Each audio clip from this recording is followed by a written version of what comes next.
80 লক্ষ ইহুদির জন্য 200 কোটি মুসলমান আল্লাহর কাছে আবাবিলের সাহায্য চায়। যদি আবাবিল আসেও তাহলে ইহুদিদের উপর নয়, 200 কোটি মুসলমানের উপর নিক্ষেপ করবে।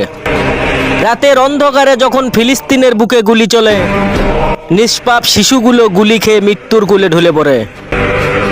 এদিকে 200 কোটি মুসলমান স্ত্রী সন্তান নিয়ে আরামে ঘুমিয়ে পড়ে। বলি ভাই, জান্নাত এত সোজা না।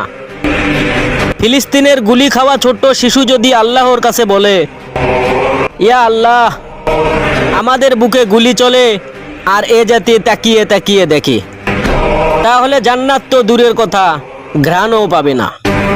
ইয়া আল্লাহ, আমি জানি আমার কথা ফিলিস্তিনের কোনো উপকারে হয়তো আসবে না, কিন্তু তুমি তো রহমান, ইসরায়েলের ধ্বংস না দেখা পর্যন্ত আমার মৃত্যু দিও না।